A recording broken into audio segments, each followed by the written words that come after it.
Ya, queridos hermanos, hemos visto que la carta a los Colosenses y Filemón han pasado por nosotros a través de la exposición, ¿no? A través de la exposición.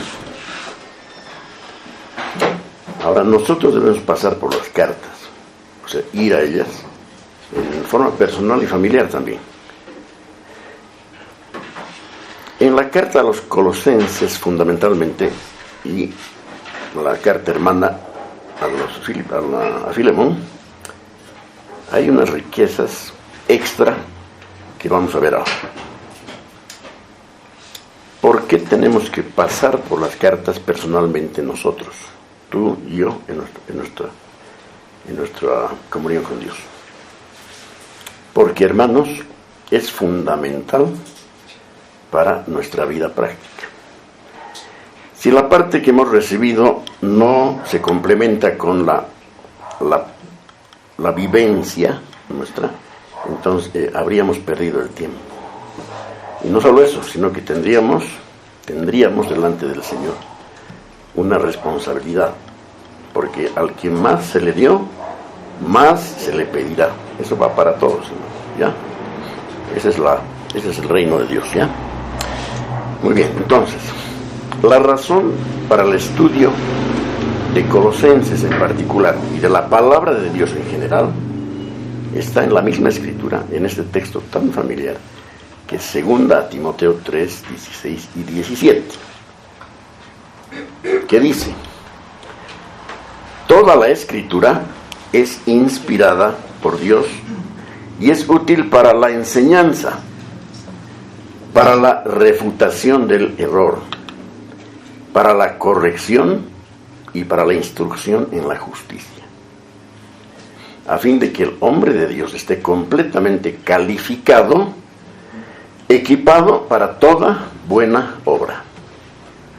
¿Qué les parece?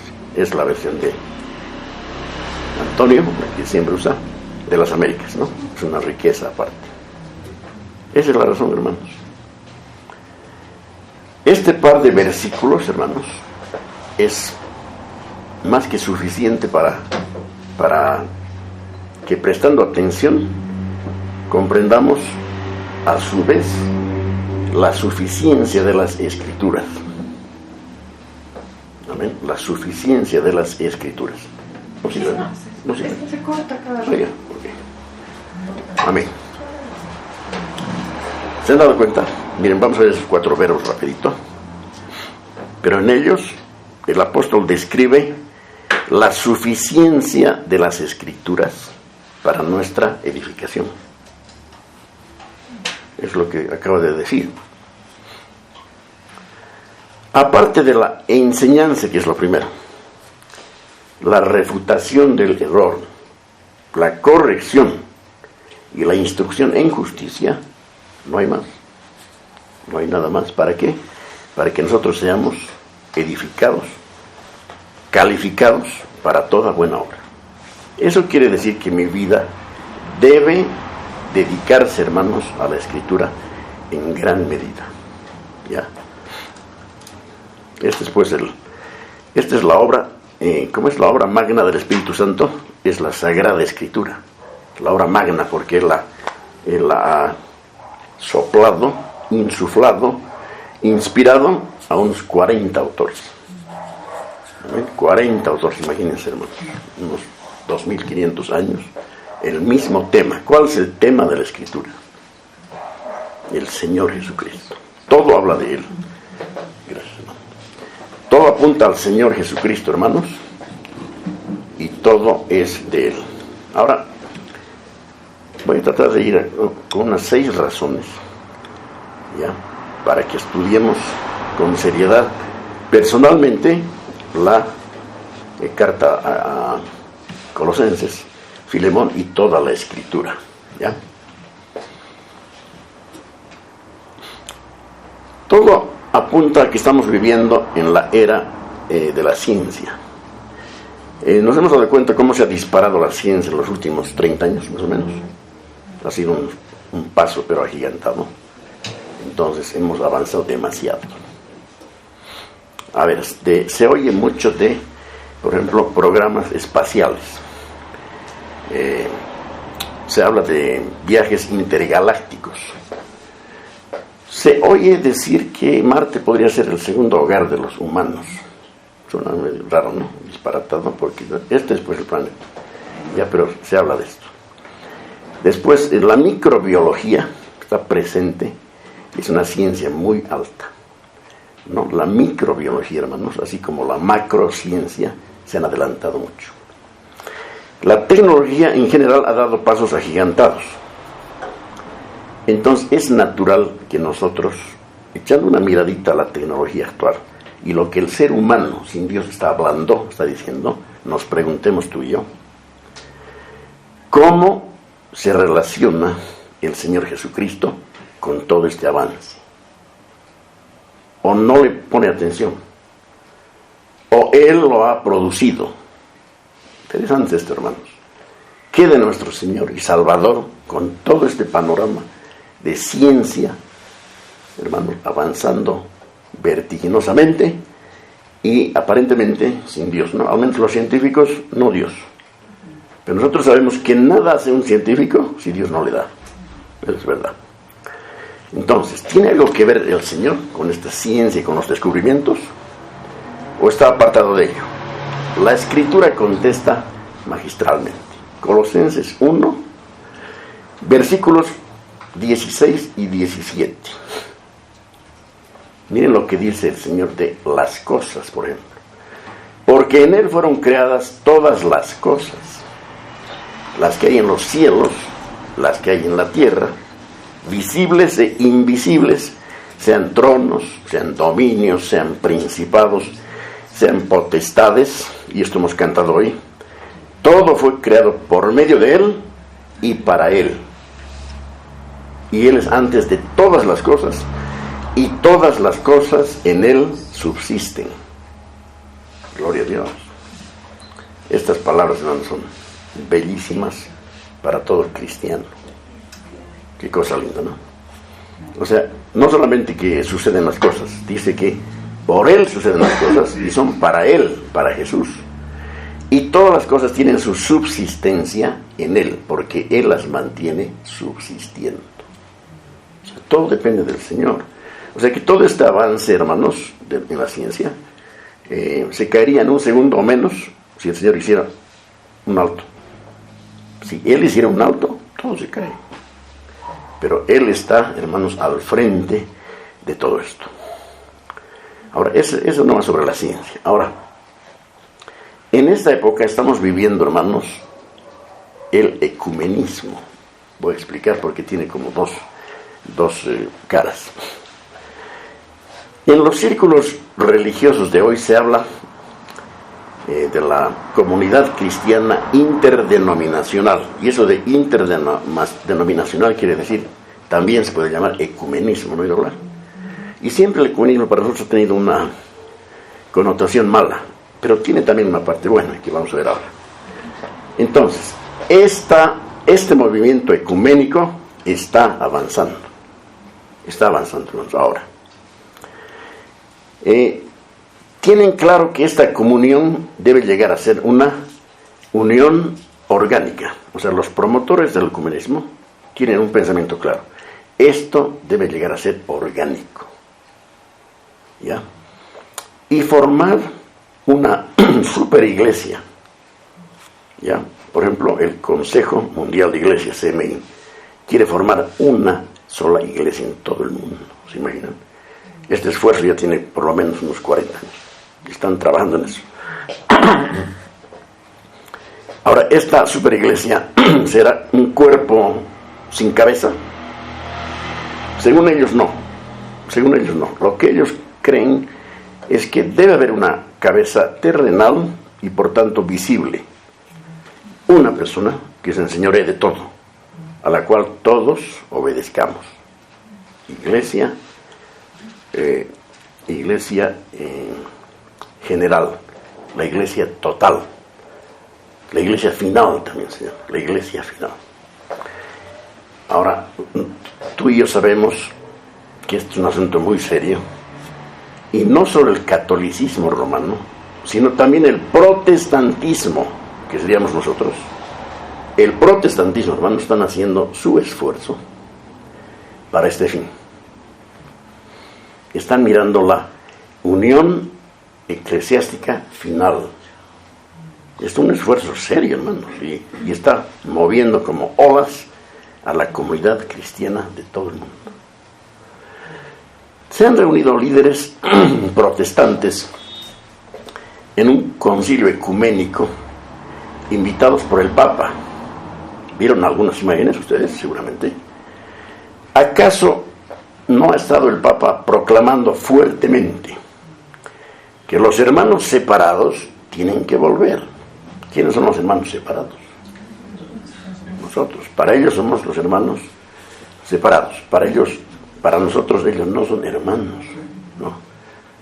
Muchas herejías nos han llevado muy lejos, no son hermanos. Entonces, hermanos, hay un movimiento muy fuerte. Hermanos separados deben juntarse y regresar al rebaño y reconocer la supremacía de Roma, la Iglesia católica y apostólica romana. Ahora, ellos sí que creen en una cabeza terrenal, pues siempre han tenido su papa. Pero, ¿quién es, hermanos, en verdad la cabeza de la Iglesia? ¿Quién realmente es la cabeza de la Iglesia? Colosenses 1:18, y esto hace pedazos cualquier otro esfuerzo en contra. ¿Quién gobierna la Iglesia y todas las cosas? Colosenses 1:18.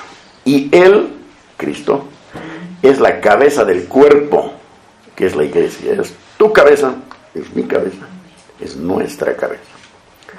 Él, que es el principio, el primogénito de entre los muertos. ¿Se acuerdan de eso? El primogénito de entre los muertos.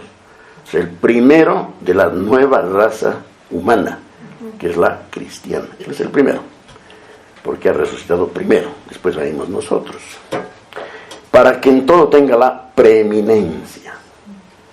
O sea, Dios ha determinado que Cristo tiene en todo la preeminencia. Entonces, cuidado, Iglesia de Cristo, con rechazar o comprometer esta enseñanza. Cristo es nuestro todo absoluto. Lo hemos visto en Colosenses. No necesitamos nada más que Cristo para cualquier necesidad nuestra. Él la suple plenamente. ¿Ya? Ahora, el movimiento ecuménico tiene personas que quieren un ecumenismo bueno. Vamos a ver en qué sentido. Es una unidad espiritual por la que el mismo Cristo ha orado. ¿Se acuerdan? En la oración sumo sacerdotal, Cristo ha hablado de nuestra unidad. Y lo vamos a ver en Juan 17:21. En esta unidad, hermanos, va a haber diferencias. Tenemos diferencias los cristianos en varios puntos, pero no en lo esencial. Lo esencial no puede ser tocado. Juan 17:21, Cristo le dice a su Padre: para que todos sean uno, como tú, oh Padre, en mí, y yo en ti, que también ellos sean uno en nosotros. ¿Para qué? Para que el mundo crea que tú me enviaste. Miren ese propósito, ¿no? ¿Cuán lejos estamos de eso o cerca? Pero ahora tenemos una división tremenda, monstruosa, hermanos. Pero ese es el propósito de Dios. Entonces, este ecumenismo, que de hecho en muchas iglesias no aceptan el término, ¿no? Porque ya nos hemos grabado que el ecumenismo es malo. No necesariamente. Hay un ecumenismo bueno. Podría tratarse, digamos, de fusionar denominaciones que pueden traer un beneficio espiritual a todos, ¿no? También hacer trabajos de cooperación en diversas áreas. Todo esto debe ser estimulado. Un esfuerzo en este sentido es algo entonces que no vamos a esquivar, sino vamos a recibir con agrado. Aquí entra, pues, hermanos, el ministerio bíblico de servicio de unos a otros, que en la Escritura está, hermanos, está muy ordenado, muy enseñado, ¿no? Hay un ministerio que se llama uno para con otros, todos para con todos. Es un servicio. La iglesia tiene un servicio mutuo y es parte de nuestra adoración a Dios.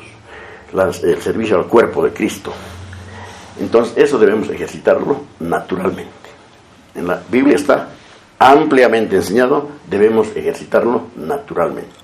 Entonces imagínense una denominación X que tenga unas habilidades que no tenemos y nosotros una que no tienen, ¿cuánto más avanzaríamos? ¿No? Entonces esa es la idea de un buen ecumenismo.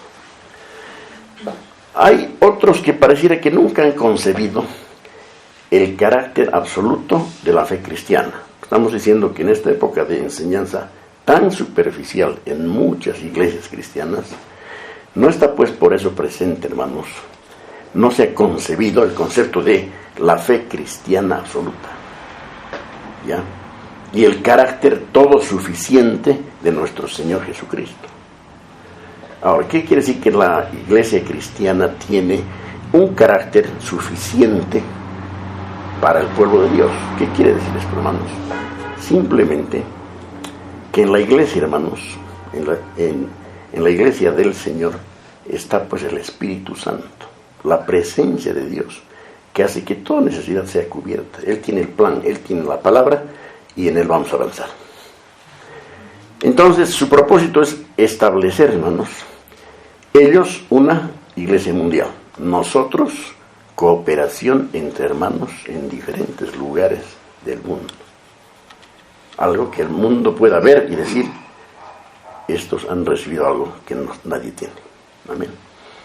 Entonces, ahora, la parte negativa es que los que quieren una iglesia mundial, un ecumenismo malo, unir católicos romanos, ortodoxos, unir las religiones cristianas con las no cristianas. Cristianos se llama entre comillas, pero con las no cristianas. Ellos dicen, Cristo tiene algo, sin duda, algo que ofrecer, imagínense, ¿ya? De hecho tiene mucho que ofrecer, pero no todo está en Él. Eso ya es suficiente para nosotros, ese dato para nosotros es suficiente para descartarlo. Para ellos, tiene que estar presente con Cristo, Rama, Vishnu, Zoroastro, Buda, Confucio, Moisés y Mahoma, que también tienen que hacer su aporte.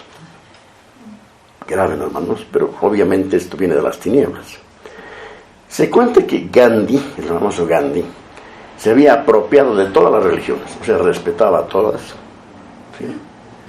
Teresa de Calcuta también respetaba todas las religiones, no era de una religión, como parece. Entonces, este es un pensamiento, hermanos, de ecumenismo malo. Y muchas iglesias están imitando el pensamiento de Gandhi. Ahora, la Biblia presenta a Cristo, el Hijo de Dios, como único, verdadero, todo suficiente, cuya vida y enseñanza son exclusivas y excluyentes. Esto es muy importante. ¿Qué estoy diciendo? Las enseñanzas de Cristo son exclusivas, nadie más tiene. Y son excluyentes en el sentido de que su efecto excluye todo lo que no se sujete a ellas. Por ejemplo, Cristo dijo tantas cosas que ha puesto a los fariseos muy furiosos contra él. Por ejemplo, una de las cosas que dijo el Señor: yo soy, hoy día hemos cantado uno, ¿no? Yo soy, esa es una expresión divina. Yo soy el camino, por ejemplo, y la verdad, y la vida. Y no acabo ahí. Nadie viene al Padre sino por mí. Eso solamente puede decir Jesús. Otros pueden decirlo, pero no, pues no, fósforo.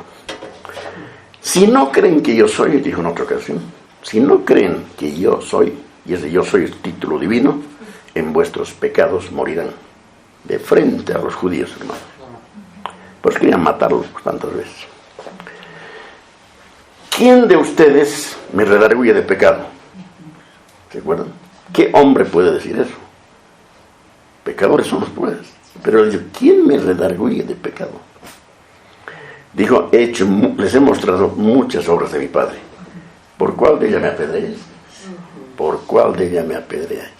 O sea, él, lo que él era, no tuvo ningún empacho de decirlo, ¿no?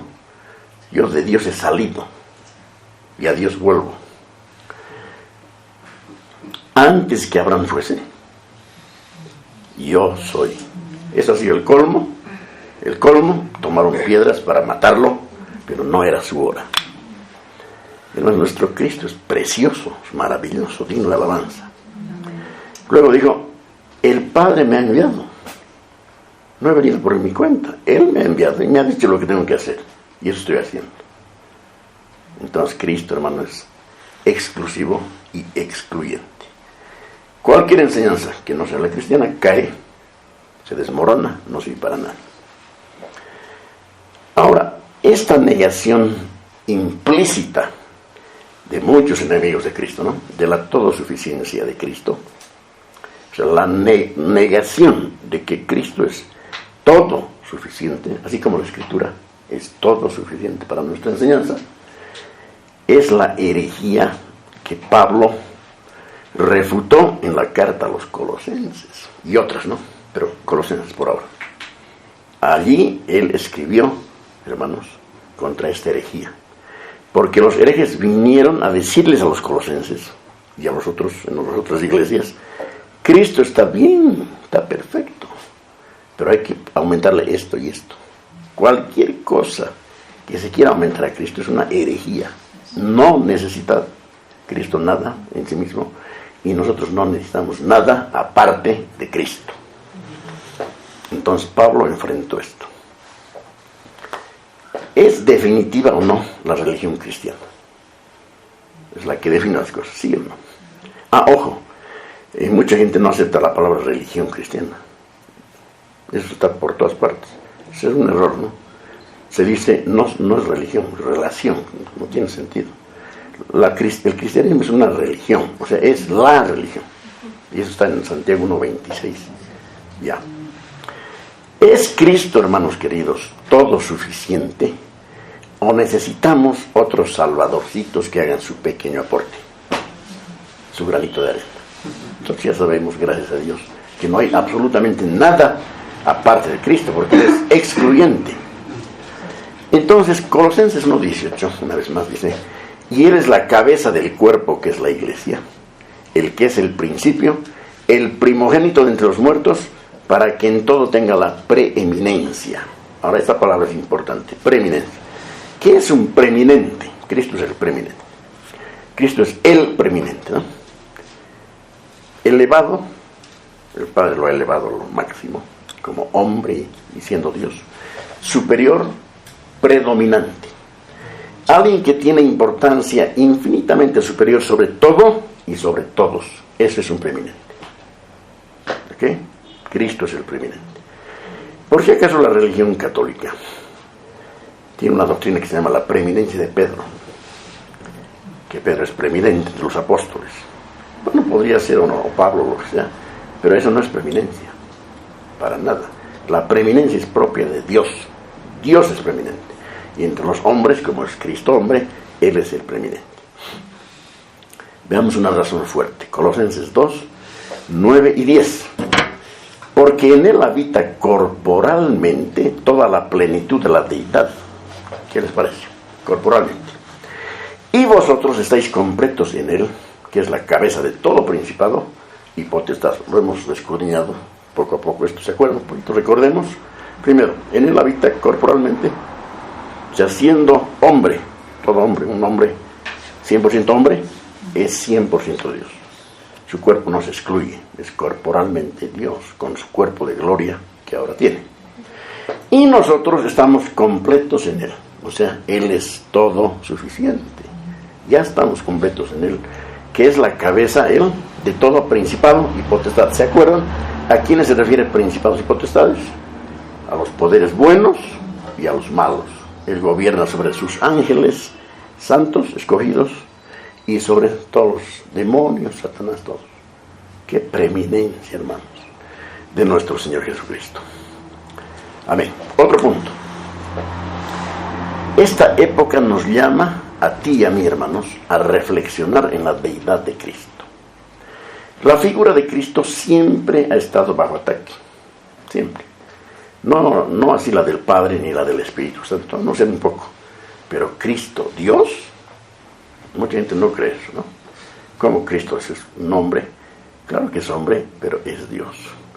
Y Él lo dijo: yo soy todo lo que ha dicho el Señor. Yo tengo por ahí un estudio muy grande de las cosas que dijo el Señor. Por eso lo crucificaron. ¿Okay? Por eso lo persiguieron hasta matarlo. Y una iglesia que no proclama esto, no va a sufrir esto, para nada. El solo hecho de este énfasis en el ecumenismo, de unirnos los que tenemos a Cristo como nuestra cabeza, nos enfrenta como iglesia con la necesidad de reexaminar nuestras creencias básicas respecto a Cristo.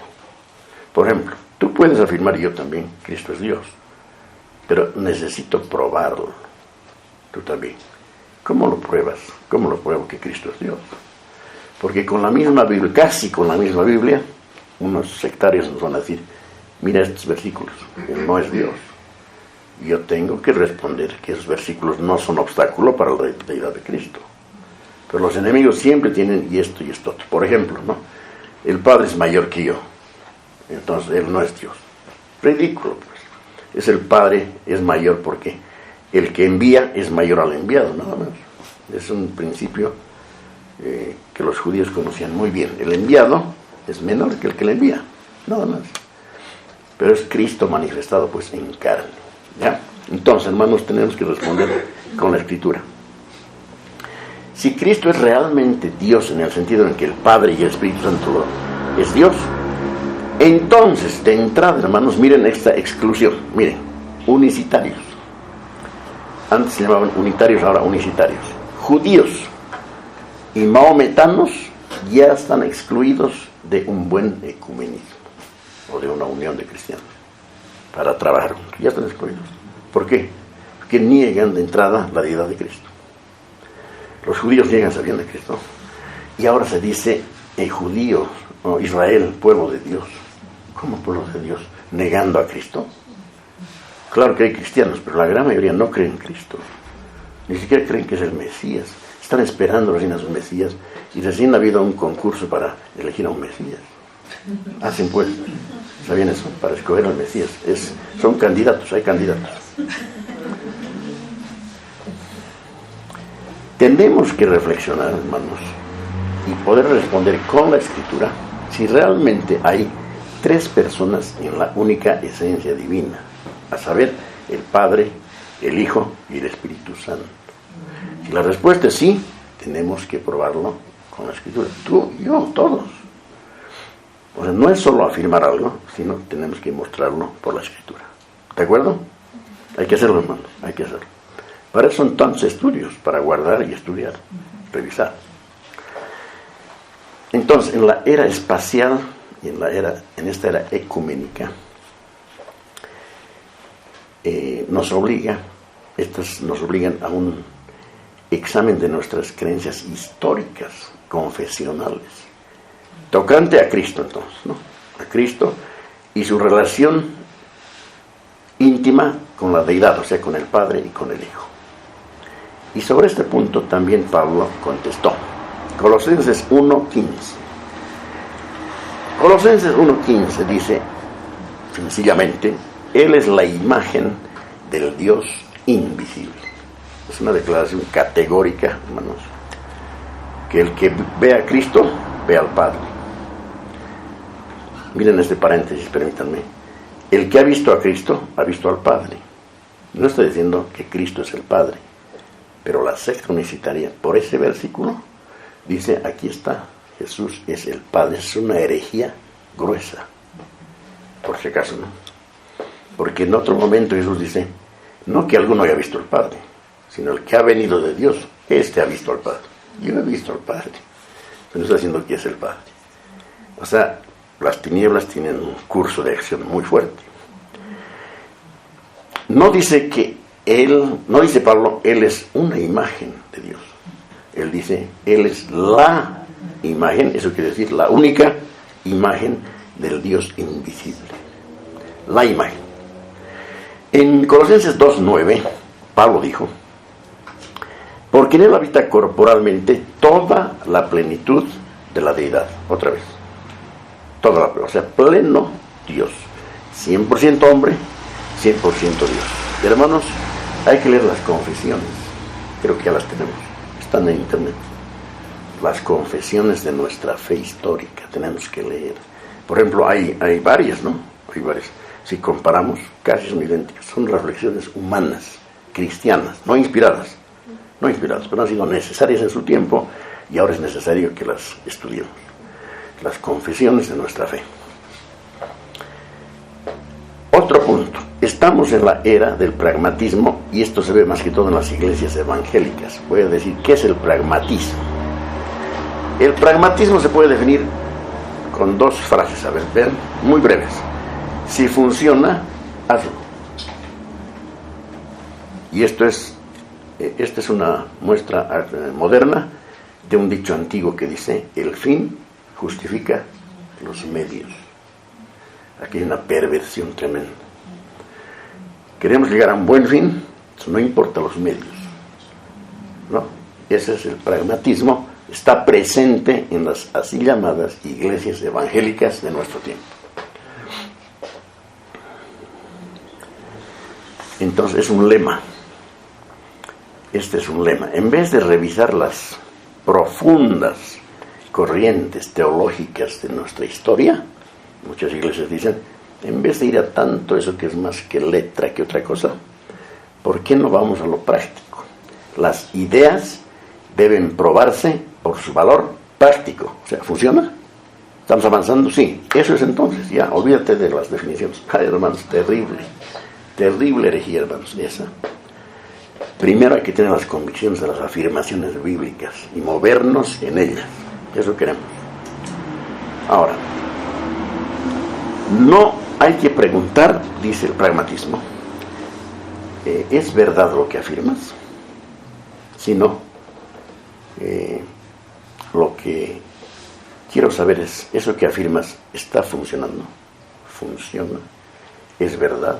¿Te ha traído eso paz al corazón? No me interesa la paz, pero estoy avanzando. Soy cristiano, moderno, corrientes modernas.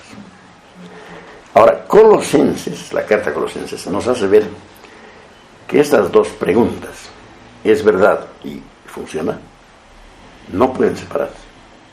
Veamos por qué. El cristianismo es una manera de vivir muy concreta, ¿no? El cristianismo es una manera de vivir nosotros muy concreta. ¿Cómo concreta? Conforme a la Escritura.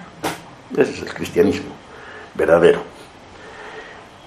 Ahora, esta manera de vivir es una manera que tiene una base de convicción. Se vive así porque hay, antes de esa forma de vida, una convicción. Y detrás de esa convicción, hermanos, hay una poderosa doctrina inmutable que revela el carácter de nuestro Dios santo. Oyendo en reversa, a ver. Dios, hermanos, nos ha mandado su doctrina en un libro, la Biblia. Ahí está todo. De esa convicción que el Espíritu Santo me ha dado en mi estudio de la Biblia, en mi personal acercamiento a la Escritura, yo vivo de cierta manera. Para la Escritura, hermanos, para Dios, esto es inseparable. Inseparable. Aquel que es el objeto de mi fe, Cristo, es la fuente de mi vida cristiana. ¿Qué les parece? Tiene sentido, ¿no? Tiene sentido, porque no hay otra forma, hermanos. No hay otra manera. ¿Quién es el foco de nuestra de nuestra fe? ¿Quién es el objeto de nuestra fe? Cristo. Él es todo, hermano, Cristo, ¿no? Entonces, mi vida cristiana depende de mi fuente, que es Cristo. Ese es el pacto de la gracia. Tenemos que valorarlo, entenderlo y vivirlo. El pacto de la gracia es: Dios es el que en vosotros produce así el querer como el hacer por su buena voluntad. Las dos cosas. Gloria a Dios. Ahora, dos preguntas que nos lanza el ecumenismo malo sería: ¿qué significa tu fe? Y ¿cómo vives tu vida cristiana? ¿Ya? ¿Qué significa tu fe? Porque una cosa es la fe y otra cosa es la vivencia de esa fe. Fe solamente, o sea, una fe, como digo Santiago, a ver, muéstrame tu fe, pues por tus obras. Yo te mostraré mi fe por mis obras. Si no obras, si no hay resultados prácticos en tu vida personal y después familiar y de iglesia, entonces ¿de qué estás hablando? No es una declaración al aire.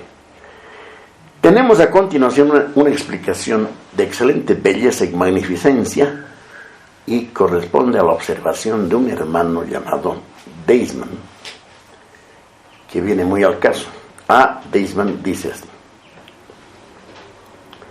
cuando abro la puerta de la capilla de la epístola a los Colosenses, cuando abro la puerta de la capilla de la epístola a los Colosenses, es como si Juan Sebastián Bach mismo estuviese sentado al órgano.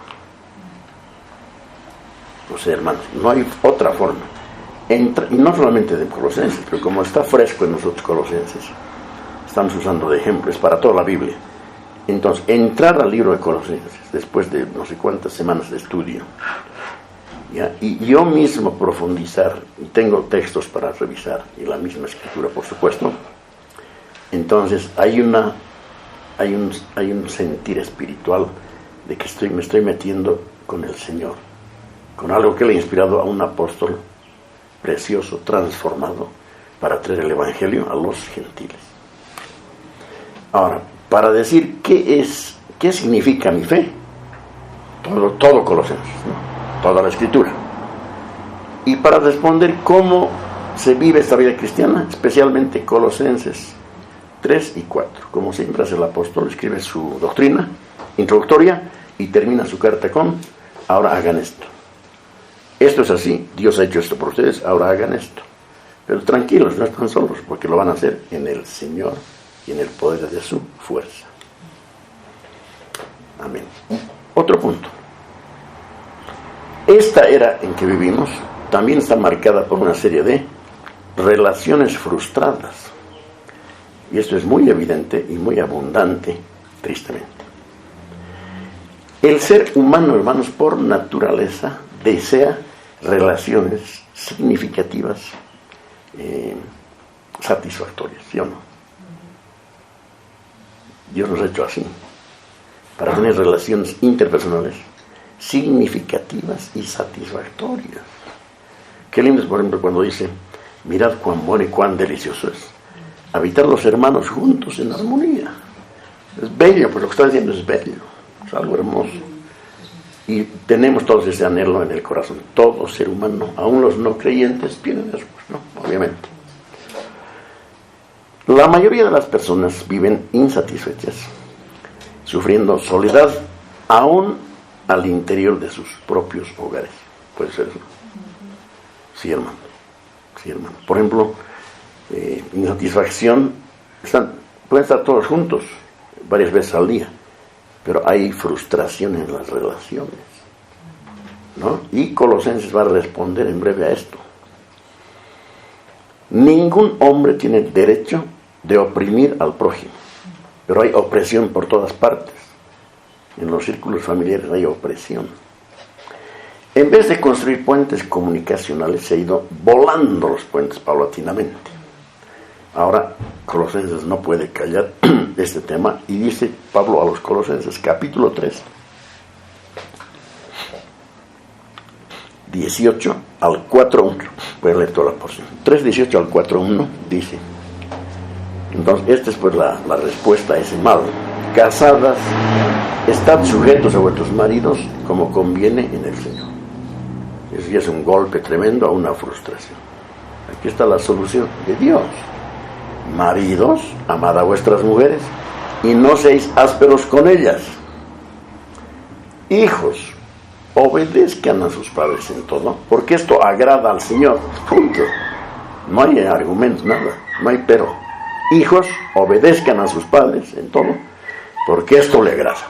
Padres, no exasperen a vuestros hijos para que no se desalienten. Esa exasperación es trato abusivo, exagerado. Entonces no exasperéis a vuestros hijos para que no se desalienten. Siervos, obedezcan en todo a vuestros amos terrenales. Es para la época de esclavitud. No sirviendo al ojo, como los que quieren agradar a los hombres, sino con corazón sincero, temiendo a Dios. Y todo lo que hagáis, hacerlo de corazón, como para el Señor y no para los hombres. Es otro golpe a las distancias humanas que se han creado y que duelen tanto. Hacer las cosas para el Señor. Si lo hacemos para el Señor, los demás sí es más llevadero y nos dirigimos a la solución. ¿Entienden? Muy lindo esto, hermano. ¿Qué solución? La de la palabra de Dios, única. Sabiendo que del Señor recibiréis la recompensa de la herencia, porque a Cristo el Señor servís. Mas el que hace injusticia recibirá la injusticia que hiciere, porque no hay acepción de personas.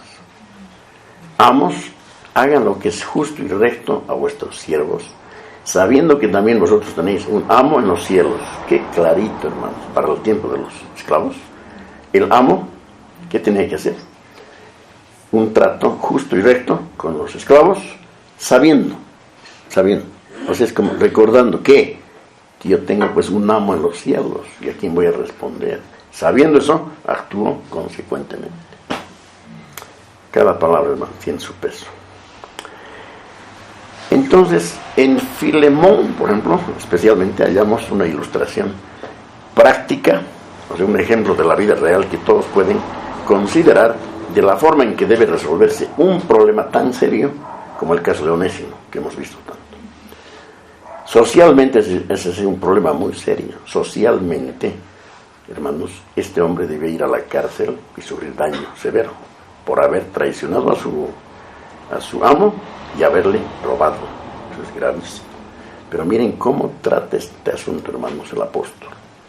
Se nos enseña una lección de inmenso significado práctico para la era que estamos viviendo. ¿Ya? Y si esto fuera poco, esta pequeña carta de un capítulo nos brinda una tremenda mirada hacia el interior del alma de Pablo. ¿Han visto esa alma estos domingos? El alma de Pablo, cómo está llena de amor por un ser humano que era un inútil y ahora es un útil siervo de Dios.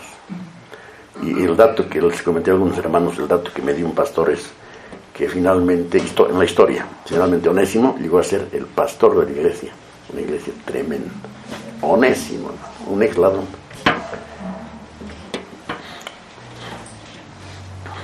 Finalmente, debido a las señales de regreso de nuestro Señor, existe un interés en las doctrinas de las últimas cosas. ¿Ya? Unas dos cositas sobre esto que más. Colosenses 1:12, por favor. Colosenses 1:12. Con gozo dando gracias al Padre, que nos hizo aptos para participar de la herencia de los santos en luz. ¿Qué les parece? Con gozo dando gracias al Padre, que nos hizo aptos, no habéis hecho, Él nos hizo aptos para participar de la herencia de los santos en luz. Es una herencia reservada en los cielos para nosotros. Ahora, pregunta sincera, ¿acariciamos esa herencia normalmente o no? A ver, pregúntate, ¿acariciamos esa herencia? Como cuando uno tiene una herencia en un documento, ¿no? Que en unos meses puede venir y acaricia el papel y dice, voy a tener tanto, acariciando. Hacemos eso con la herencia celestial. Entonces, en este punto, Colosenses tiene mucho que decir, hermanos, en referencia a esa herencia. A ver, Colosenses 1, 22 y 28. Colosenses 1, 22 y 28. Dice, en su cuerpo de carne, está hablando que nos ha reconciliado.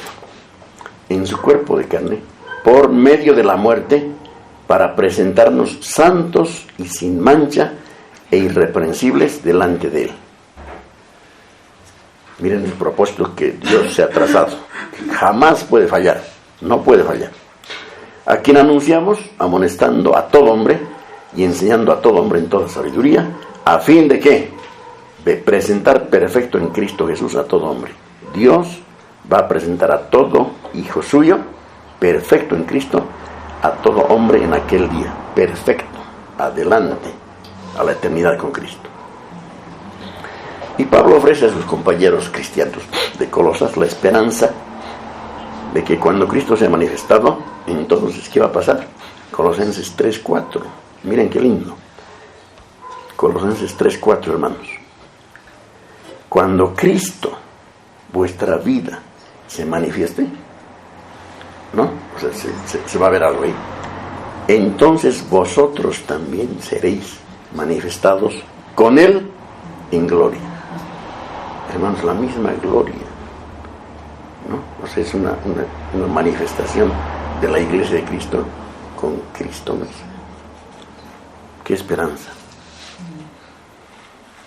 Eso es tan cierto porque ahora mismo nuestras vidas están escondidas con Cristo en Dios, ¿sí o no? Y nada menos, hermanos, que Cristo en nosotros es la esperanza de gloria. Entonces aquí tenemos, hermanos, una joya literaria. Les animo, personalmente, vayan a Colosenses otra vez. Hermanos, cada palabra tiene un peso. Siempre es así en la Escritura. Siempre así. Por ejemplo, cuando el eunuco estaba leyendo y no entendía, Felipe le dice, ¿entiendes lo que estás leyendo? Y él dijo, no, si alguien no me explica. Y lo hizo subir a la carreta. Y hermanos, Felipe, que era un diácono, le predicó el Evangelio a partir de la escritura que él había leído, del sacrificio de Cristo en Isaías 53. Entonces el hombre vio y no entendió. Vino el hombre de Dios y le explicó. Así tenemos que hacer todo, ¿no? La Biblia, entender y comunicarla a otros, ¿ya? Entonces, la gente dice, el ecumenismo malo dice, la Biblia es un artículo demasiado anticuado, obsoleto, como para enfrentar los desafíos modernos de esta humanidad. Pero lo cierto es que la Biblia es más actual que cualquier cosa, hermanos, así como la Biblia en su totalidad, porque presenta a Cristo como el mismo ayer, hoy y por los siglos. Él es el arquitecto y sustentador del universo, la cabeza de todas las cosas, la imagen del Dios invisible, la fuente de vida, de paz y de gozo del cristiano, nuestro galardonador, hermanos, que nos dará nuestros galardones en el día del tribunal de Cristo. Y Él es, hermanos, la esperanza de gloria para nosotros. Cristo en nosotros, la esperanza de gloria. Hermanos, hay harta riqueza para ir en la Escritura, no solamente en la predicación, sino en nuestro estudio diario. ¿Ya? Nuestro estudio diario. Amén, hermanos queridos, que la gracia de Dios sea con ustedes.